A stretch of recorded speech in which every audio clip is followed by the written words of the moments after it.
I have received so many questions lately about how do I find my NAICS code?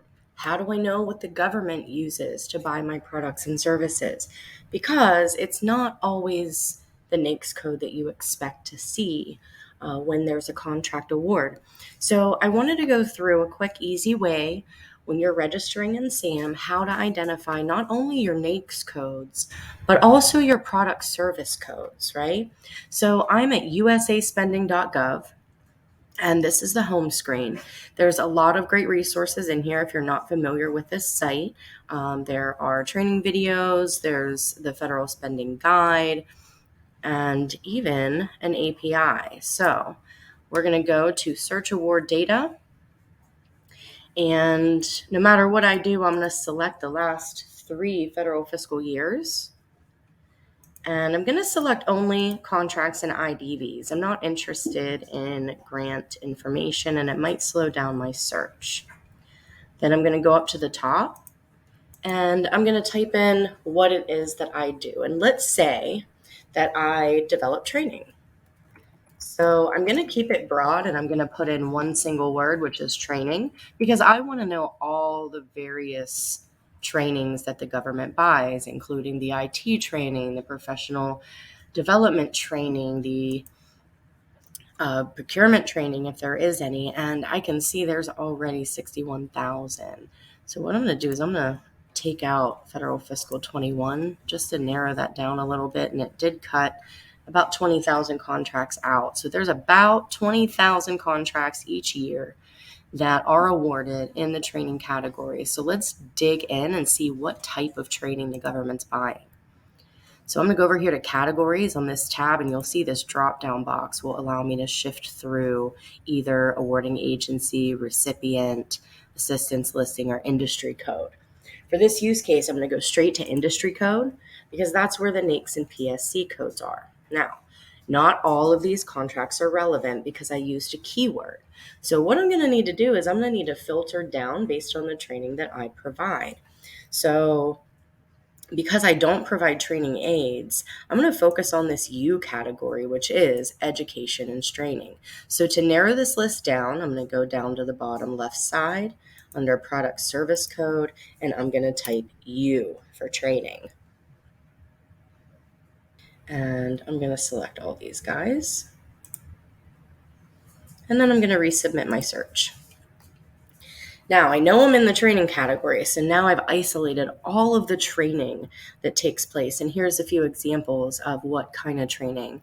Categorized other, we have general, we have training and curriculum development, vocational and technical, combat training, tuition, registration and membership fees.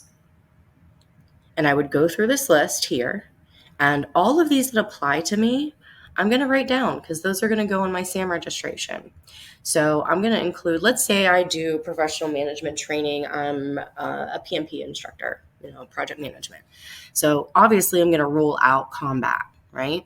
Probably going to include the U099, the general, the curriculum development, the vocational technical. I'm going to skip combat. I'm not going to do the tuition either.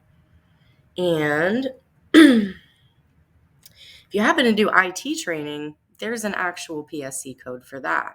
So now let's go take a look at what NAICS codes the government uses to procure this training. All right. So as you can see, there is literally zero consistency with what NAICS codes are being utilized to procure training. So I have 2 options here. I can either narrow down my PSC list a little farther to just the PSC codes, isolating those PSC codes that apply to me, or I can go ahead and choose from the NAICS list based on what I do. I don't do flight training, so I'm going to rule that one out. I do professional and management development training, and we'll also notice that this NAICS code has the highest spending of those that are relevant to me. So this is probably going to be my primary NAICS code. I'm also going to include, if I do IT training, the 541990. Engineering can be anything from, process engineering to architect engineering. So we might need a little bit of research to determine if what we do fits in that engineering category. other technical or trade schools, and also educational support services. That's a $470 million industry. So if I'm developing the training, it makes sense to use the educational support services on my SAM as a secondary NAICS code. And then we also have administrative management and general management consulting, which is kind of interesting in the training. We have vocational rehabilitation. So you'll just select from this list and feel free to move over to show the next 10. Which of these apply to you? If you are teaching, for example, interpretation and translation, you might use language schools. So the type of training is also just as important as the fact that you do training. So if you have any questions, leave them in the comments and I will make sure to answer as specifically as I can over the next couple of weeks.